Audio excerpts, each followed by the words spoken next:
हाँ जी दोस्तों, कैसे हैं आप सब लोग। आई होप आप सब अच्छे होंगे। आज हम अपने ऑडिट के रिवीजन में आगे बढ़ते हैं। आज हम करेंगे रिलेटेड सर्विसेज एंगेजमेंट का रिवीजन। इसमें अपने दो स्टैंडर्ड्स आते हैं, SRS 4400 एंड SRS 4410। तो ये स्टैंडर्ड किसके बारे में बात करते हैं, देखिए पहले अपन समझ लेते हैं कि रिलेटेड सर्विस एंगेजमेंट क्या होता है और बाकी के एंगेजमेंट्स क्या होते हैं। तो हमने बाकी के एंगेजमेंट्स में कौन कौन है, ऑडिट एंगेजमेंट आया, अश्योरेंस एंगेजमेंट आया and review engagement. In engagements में अपन क्या करते हैं कि हमें कुछ इन्फॉर्मेशन मैनेजमेंट के अकॉर्डिंग प्रोवाइड कराई जाती है। उस इन्फॉर्मेशन को हम रिव्यू करते हैं, एनालाइज करते हैं और उनके ऊपर हम अपनी एक या तो ओपिनियन फॉर्म करते हैं या फिर अपनी हम एक कंक्लूजन को फॉर्म करके उसे एक्सप्रेस करते हैं थ्रू एन रिपोर्ट। ठीक है। लेकिन रिलेटेड सर्विस एंगेजमेंट्स में क्या होता है कि इसमें हम कोई भी अपनी ओपिनियन या कंक्लूजन फॉर्म नहीं करते हैं। सबसे मेजर बात कि इसमें हम अपनी कोई भी ओपिनियन कंक्लूजन फॉर्म नहीं करते हैं। इसमें बेसिकली क्या रहता है कि या तो मैनेजमेंट ने हमें बोला कि आपको ये पर्टिकुलर प्रोसीजर्स लगाने हैं इस पर्टिकुलर एलिमेंट पे, तो हमने वो प्रोसीजर्स परफॉर्म कर दिए, या फिर मैनेजमेंट ने हमें बोला कि आप क्या हमारे लिए ये पूरी जो फाइनेंशियल स्टेटमेंट्स है इन्हें फॉर्म कर सकते हो क्या। तो बेसिकली दो ही चीजें रहती है इसमें, दो ही स्टैंडर्ड्स है, दो ही बातें हैं इसमें, या तो अग्रीड अपॉन प्रोसीजर्स लगा लो या फिर मैनेजमेंट के बिहाफ पे उन्हें पूरी इन्फॉर्मेशन को कंपाइल करके दे दो। इसमें हम कोई भी अपनी ओपिनियन एक्सप्रेस नहीं करते। हाँ, रिपोर्ट इसमें भी बनती है लेकिन वो रिपोर्ट होती है फैक्चुअल फाइंडिंग्स की। फॉर सपोज अगर मैनेजमेंट ने मुझे बोला कि आपको मेरे डेटा को रिकंसाइल करना है, पूरी रिकंसिलिएशन शीट बना के देनी है कि मेरे जितने बैलेंस है एंड जितना मुझे डेटा से कंफर्मेशन मिला है वो पूरा मैच हो रहा है। तो इस केस में मैंने क्या किया भाई, एक तरफ तो मैंने सारे डेटर्स के नाम लिख लिए, एक तरफ मेरी जो बुक्स में बैलेंस है उन्हें लिख लिया एंड जो मुझे डेटर से कंफर्मेशन अमाउंट बताए थे वो मैंने लिख के दे दिए। अब मैनेजमेंट उसे खुद देख रहा है, उसमें देख रहा है कि यार ये कुछ पार्टीज है इनके तो बैलेंस मैच नहीं हो रहे, एंड देन वो खुद का ओपिनियन फॉर्म कर रहे हैं यार इनसे तो फॉलो अप करना पड़ेगा, या तो अभी ये पार्टी का दिवालिया निकल चुका है, ये मुझे पैसा नहीं देगी, या फिर कुछ भी एक्सवाइजेड प्रॉब्लम है, तो वो अकॉर्डिंगली अपने डिसीजन लेंगे, अकॉर्डिंगली अपनी ओपिनियन फॉर्म करेंगे। मैंने उन्हें कोई ओपिनियन बनाती नहीं थी, मैंने उन्हें सिर्फ फैक्चुअल फाइंडिंग्स दिए कि भाई आपके बुक्स का बैलेंस ये है एंड उनके मतलब कंफर्मेशन के अकॉर्डिंग मुझे ये बैलेंसेस का पता चला। अब आगे आप देख लीजिए कि आपको क्या करना है। तो मेरी रिपोर्ट सिर्फ फैक्चुअल फाइंडिंग रिपोर्ट होती है, उसमें कोई भी ओपिनियन या एक्सप्रेशन नहीं होता है। ठीक है, समझ में आया पूरा अपन ये रिलेटेड सर्विस क्या होता है और ये बाकी एंगेजमेंट से कैसे डिफरेंट होता है। चलिए अब आगे बढ़ते हैं, क्या आपने स्टैंडर्ड में पर्टिकुलरली SRS 4400 में लिखा हुआ है। चलिए सबसे पहले आया SRS 4400, engagements to perform agreed upon procedure, जो अभी मैंने अभी एग्जांपल दिया था डेटा रिकंसिलिएशन का, रिगार्डिंग दी फाइनेंशियल इंफॉर्मेशन। क्या लिखा हुआ है, सबसे पहला व्हाट आर रिलेटेड सर्विसेज, जो भी मैंने आपको समझाया वही अपन देख लेते हैं। अश्योरेंस एंगेजमेंट, देखो पहले ये अश्योरेंस एंगेजमेंट समझा रहा है कि इसमें अपन ओपिनियन फॉर्म करते हैं, कंक्लूजन फॉर्म करते हैं। Means an engagement in which practitioner expresses conclusion to enhance degree of confidence of the intended users other than responsible party about outcome of evaluation of subject matter against criteria। मतलब basically ये बोलना चाह रहे हैं कि आप subject matter तो ऐसे समझ लो कि ये फाइनेंशियल स्टेटमेंट्स है एंड क्राइटेरिया समझ लो आपका FRF है। ठीक है, कि हम जो भी फाइनेंशियल स्टेटमेंट्स होते हैं या फिर हमारा जो भी सब्जेक्ट मैटर होता है उसको इवेल्युएट करते हैं against what, against our FRF और the applied criteria, and then हम अपनी एक ओपिनियन या कंक्लूजन को फॉर्म करते हैं to enhance the degree of confidence of the intended users.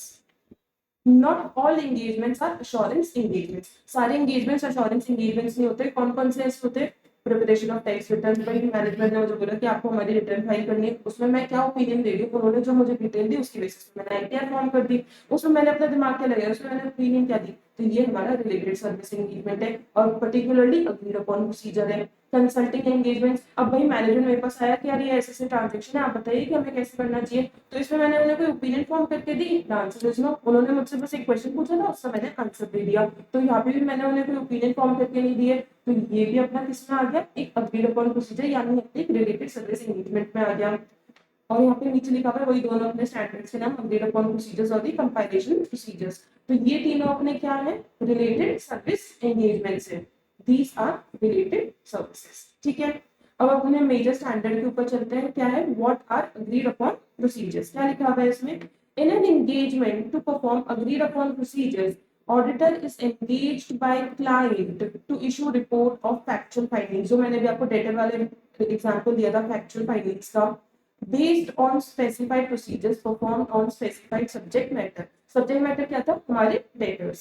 No, person performing related services need not necessarily be auditor of entities financial statements। देखो हर company के एक स्टैट्यूटरी ऑडिटर तो होता ही है। अब जरूरी नहीं है कि आपका जो स्टैट्यूटरी ऑडिटर है वही आपकी रिलेटेड सर्विस एंगेजमेंट करे। भाई कोई भी सीए को पकड़ के लेके आ सकते हो, वो आपका ये काम कर सकता है, बिकॉज बेसिकली इसमें कोई भी ओपिनियन फॉर्म नहीं हो रही है एंड कोई भी इसमें हम कंक्लूजन नहीं देते, तो इसमें कोई भी सीए आके करेगा, हमें कोई भी प्रॉब्लम नहीं है। नेक्स्ट टॉपिक पे चलते हैं। नेक्स्ट टॉपिक क्या है अपना, objective.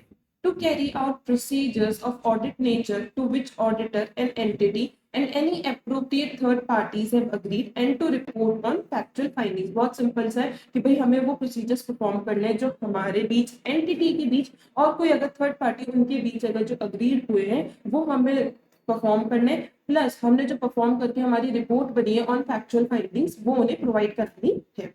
As auditor simply provides report of factual findings, no assurance is provided by him. Instead, users assess for themselves the procedures and findings reported by the auditor and draw their own conclusions for work done by auditor. Report is usually restricted to those parties that have agreed to procedures। क्या बोल रहे हैं यहाँ पे, हम कोई भी assurance provide नहीं कराते, हमारी फैक्चुअल फाइंडिंग रिपोर्ट होती है, उसको पढ़ के यूजर अपने लिए खुद एक ओपिनियन, खुद अपना एक कंक्लूजन फॉर्म करते हैं। और ये रिपोर्ट किससे रिस्ट्रिक्टेड होती है, जिन्होंने इन प्रोसीजर्स के लिए अग्री किया है, यानी मेरे एंटिटी एंड थर्ड पार्टी के बीच में ही ये रिपोर्ट रहती है और किसी जनरल यूजर्स के पास नहीं जाती है। अब आपने यहाँ देखा होगा कि ऊपर तो लिखा हुआ था कि जरूरी नहीं है कि ऑडिटर ही ये सारे एंगेजमेंट्स को परफॉर्म करे, एंड नीचे बार बार ऑडिटर ऑडिटर लिखा हुआ है, तो भाई देखो स्टैंडर्ड बोल रहा है कि जरूरी नहीं है कि स्टैट ऑडिटर ही ये काम करे, लेकिन वो कर सकता है। तो स्टैंडर्ड में हर जगह क्या वर्ड यूज किया गया, ऑडिटर यूज किया गया है। भाई देखो मैं इस चीज को इतना एम्फेसाइज करके क्यों बोल रही हूँ, बिकॉज आगे कहीं जगह प्रैक्टिशनर आएगा कुछ स्टैंडर्ड्स में, कहीं जगह ऑडिटर आएगा, तो आप कंफ्यूज होंगे कि भाई कहाँ पे ऑडिटर है कहाँ पे प्रैक्टिशनर है, बिकॉज आपको सही स्टैंडर्ड में सही वर्ड यूज करना है, अदरवाइज ऐसे मार्क्स नहीं देगा। तो मैं आपको एक सजेशन यही दूंगी कि अगर आप यहाँ पे लिख सको SRS 4410 के ऊपर ही कि भाई यहाँ पे आपको ऑडिटर वर्ड यूज करना है, तो आप जब लास्ट डे एग्जाम के लिए जा रहे होगे ना, तो बस एक बार इसे पढ़ जाओ कि कौन से स्टैंडर्ड में हमें कौन सा वर्ड यूज करना है, बिकॉज बिल्कुल भी दिमाग में नहीं रहता कि भाई कहाँ पे प्रैक्टिशनर आएगा कहाँ पे ऑडिटर आएगा। तो आप ऐसे लिख लोगे ना, तो आपने एक बार बस लास्ट मोमेंट देख गए तो आपको बहुत हेल्प मिलेगी इससे। ट्रस्ट में गाइस, मैं खुद ऐसे करके गई थी और मैं कई जगह फंस सकती थी, बिकॉज हमारे जो अदर एंगेजमेंट्स है यानी हमारे SAEs, SREs, SRS, इनसे बहुत ज्यादा क्वेश्चंस पूछे गए थे, अच्छा मार्क्स पूछा गया था, तो इसलिए मैं इन चीजों को अच्छे से याद करके गई थी और मैंने सही स्टैंडर्ड के आगे सही वर्ड यूज किया था, या तो ऑडिटर या फिर प्रैक्टिशनर। ठीक है, तो इस चीज का ध्यान रखना, छोटी सी मेरी रिक्वेस्ट है, ऐसे लिख लेना ताकि आपको लास्ट डे पे इसमें हेल्प मिले। ठीक है, आगे देखते हैं। अब आ गया अपना comparison, audit versus agreed upon procedures। देखते हैं, an audit expresses an opinion and provides assurance to users। जो हमारा ऑडिट का काम होता है providing the assurance। However, in agreed upon procedures, only report of factual findings is provided, no assurance is given to users। Instead, users draw their own conclusion। Same बात, users अपना conclusion खुद draw करते हैं।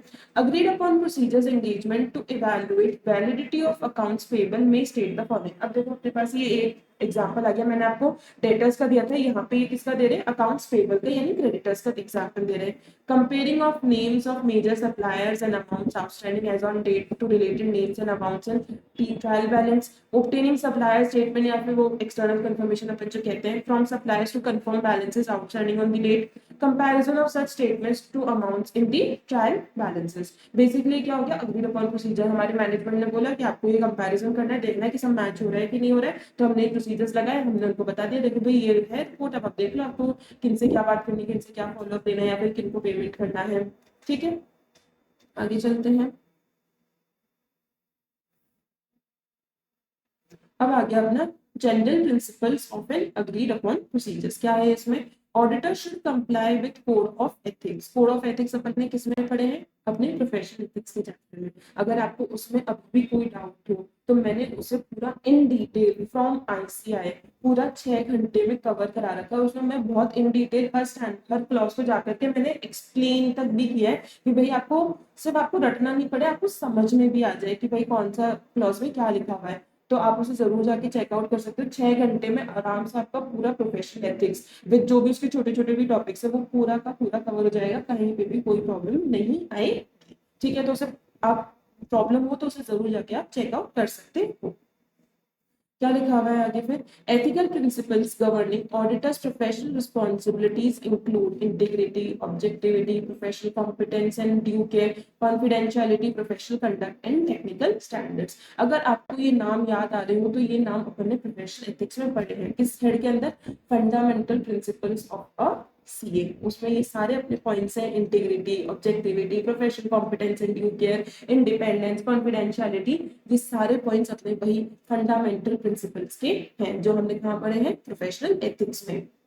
Independence is not required for agreed upon procedures. भाई जब हम opinion form नहीं कर रहे, हम कोई कंक्लूजन फॉर्म नहीं कर रहे, तो ऐसे केस में इन स्टैंडर्ड्स में, इन एंगेजमेंट्स में हमारे इंडिपेंडेंट होना जरूरी नहीं है, स्टैंडर्ड की कोई भी रिक्वायरमेंट नहीं है। लेकिन आप किसी पर्टिकुलर लॉज एंड रेगुलेशंस के अंडर आके कोई भी ऐसे प्रोसीजर लगा रहे हो, कोई भी ऐसे एंगेजमेंट कर रहे हो, और उस पर्टिकुलर लॉज एंड रेगुलेशंस ने बोला है कि ऑडिटर का या फिर जो भी ये काम कर रहा है उसका इंडिपेंडेंट होना जरूरी है, तो ऐसे केस में आपको उससे भी कंप्लाई करना पड़ेगा। देखो अगर स्टैट ऑडिटर ये काम कर रहा है तो वो तो ऑलरेडी इंडिपेंडेंट है, लेकिन आप किसी और सीए से करवा रहे हो तो ये आपको चेक करना होगा कि वो इंडिपेंडेंट है या नहीं है, अगर आपकी ये requirement under any laws and regulations है तो। बाकी स्टैंडर्ड की इसमें कोई भी रिक्वायरमेंट नहीं है कि आपको इंडिपेंडेंट ही होना पड़ेगा। आगे क्या लिखा हुआ है, however terms of engagement may require auditor to comply with independence requirements. Where auditor is not independent, statement to that effect should be made in the report. आगे क्या लिखा हुआ है, defining the terms of engagement. क्या लिखा हुआ है, terms of engagement में हम क्या क्या पॉइंट्स पे, भाई हम कोई भी एंगेजमेंट को एक्सेप्ट कर रहे हैं तो उससे पहले हम ये अग्री तो करेंगे बैठ कर कि भाई मेरा काम ये है, तू ये हेल्प करेगा, तो इस तरह के हमारे पूरे टर्म्स क्या है उसके बारे में पढ़ लेते हैं। Auditor should ensure with representatives of entity yani management that there is clear understanding regarding agreed upon procedures and the conditions. Matters to be agreed. अब क्या क्या मैटर पे हमें एक टर्म्स ऑफ एंगेजमेंट बनाना चाहिए, क्या क्या मैटर्स पे हमें उनसे अग्रीमेंट लेना चाहिए, वो अपन देखते हैं। Nature of engagement including fact that procedures performed will not constitute audit or review and no assurance. भाई हमें ये पहले ही मैनेजमेंट से लिखा लेना है कि ये जो एंगेजमेंट है इसकी कोई ऑडिट नहीं है, रिव्यू नहीं है, कोई अश्योरेंस एंगेजमेंट नहीं है, और हम इसमें कोई भी अपने ओपिनियन कंक्लूजन नहीं दे रहे हैं। तो हमारी किसी भी रिपोर्ट को एज द ओपिनियन कंक्लूजन आप लोग कहीं पे भी यूज नहीं करोगे, हमने as a related service engagement किया है, कोई भी ये अश्योरेंस, रिव्यू और ऑडिट एंगेजमेंट नहीं है।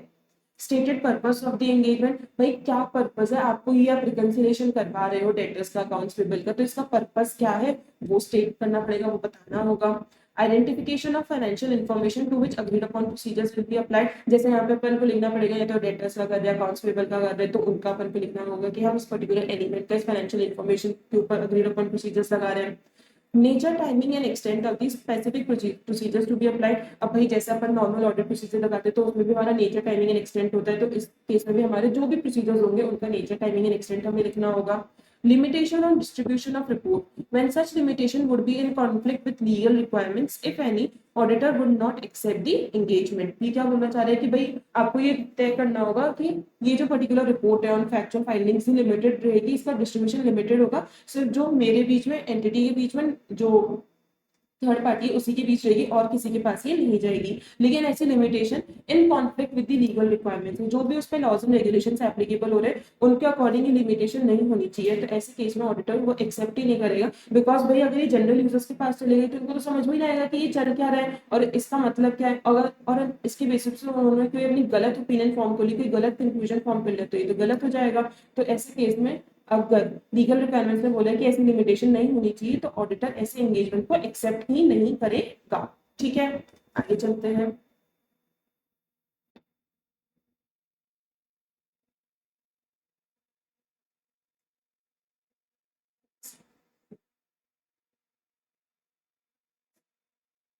Matters that would be included in the engagement letter include, क्या क्या मैटर्स हमें एंगेजमेंट लेटर में इंक्लूड करनी चाहिए, listing of the procedures to be perform, statement that distribution of report would be restricted, simple से दो बातें लिखनी, क्या क्या प्रोसीजर्स हम परफॉर्म करेंगे and limitation on the distribution of the report, ये दो बातें अपन को अपने एंगेजमेंट लेटर में लिखनी है।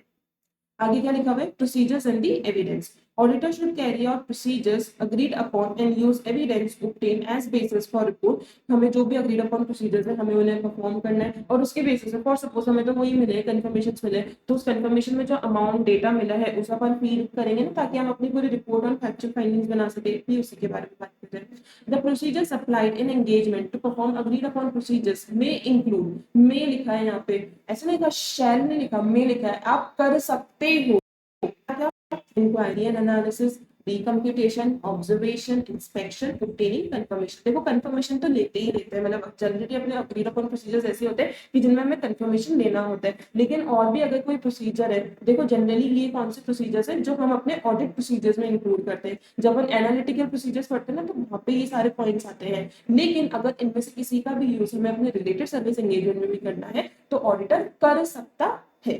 ठीक है आगे चलते हैं। अब नेक्स्ट टॉपिक आ गया अपना रिपोर्टिंग का। क्या है report on agreed upon procedure engagement needs to describe purpose. तो वापस से वही आ गया कि आपको पर्पस एंड प्रोसीजर्स को इसमें मेंशन करना होगा to enable reader to understand nature and extent of work perform.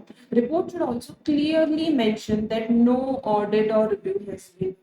भाई ये हमें बार बार लिखना है कि हमने कोई भी ऑडिट या रिव्यू एंगेजमेंट नहीं किया है हमने सिर्फ एक रिपोर्ट बना के दी है ऑन दी फैक्चुअल फाइंडिंग्स। अब अपनी रिपोर्ट में क्या क्या होना चाहिए देखो ये तो बेसिक सी बात है टाइटल होना चाहिए किसके लिए एड्रेसिंग होना चाहिए identification of specific financial non financial information. भाई जैसे अगर डेटर्स की किए तो हमें यहाँ पे लिखना होगा कि भाई हमने डेटर्स या अकाउंट्स पेबल के लिए या अग्रीड अपॉन प्रोसीजर्स लगाए हैं। Statement that procedures perform were those agreed upon. भाई हमें ये लिखना होगा कि ये जो प्रोसीजर्स है वो अग्रीड अपॉन है with the engaging party. Statement that engagement was performed as per SRS.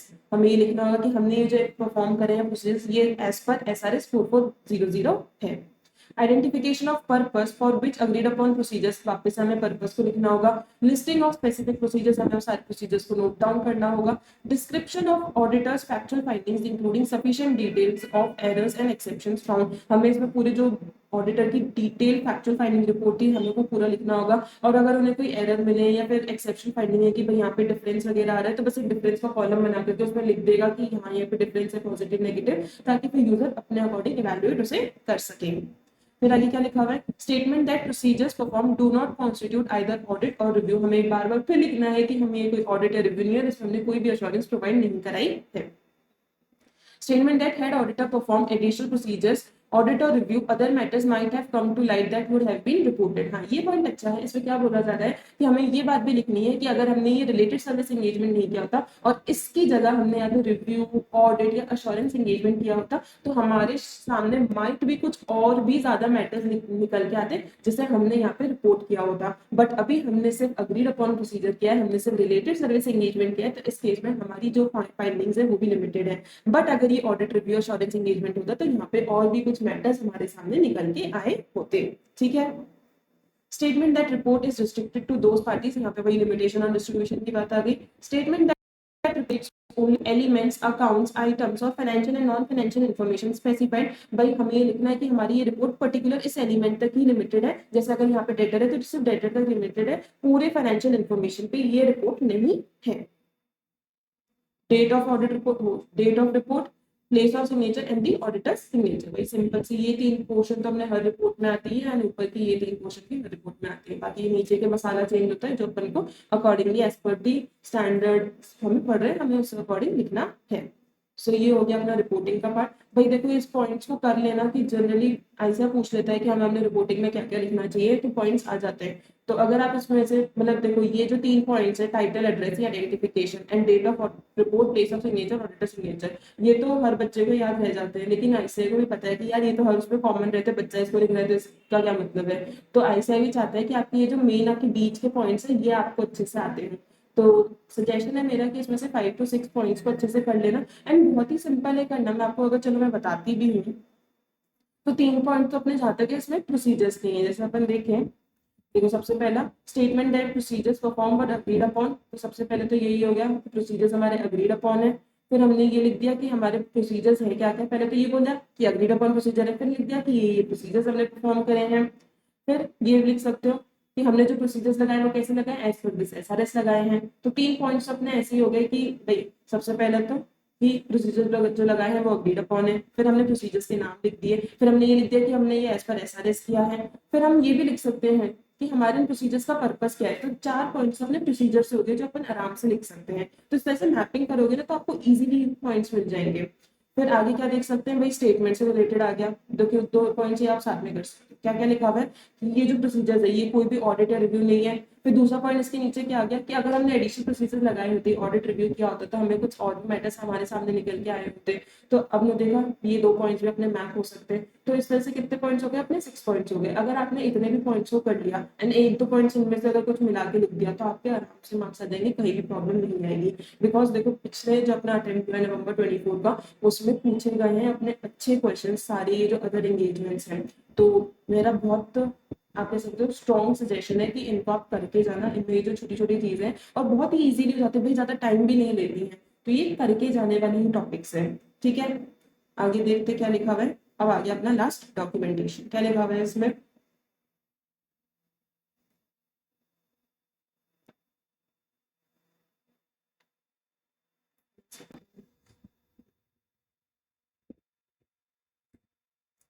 Auditor should document matters which are important in providing evidence to support report.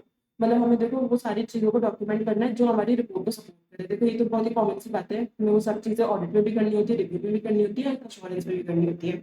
And evidence that engagement was carried out as per the SP. Simple सी बात है, हमें अपनी report को support करने के लिए उन सब चीजों को रिकॉर्ड करके रखना है, डॉक्यूमेंट करके रखना है। So here we have completed our first standard of the related service engagements, SRS 4400।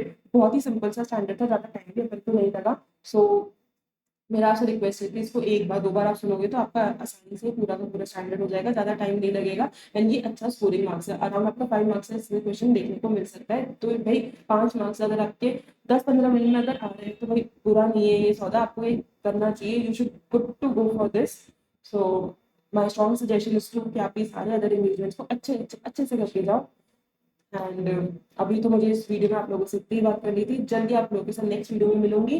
तो तब तक के लिए टाटा, गुड बाय। एंड यार मैंने टेलीग्राम पे एक आप लोगों से रिक्वेस्ट करी थी कि यार लाइक्स में इतनी मेहनत लगती है यार नोट्स बनाने में, रिकॉर्डिंग करने में, तो यार एक लाइक तो मैं भी डिजर्व करती हूँ ना। तो छोटा सा टारगेट है 30 लाइक्स का। एंड आई होप कि इस बार जरूर आप लोगों से फुलफिल करोगे। तो मिलते हैं आप लोगों से नेक्स्ट वीडियो में जल्दी। Here this is C N Gupta signing of.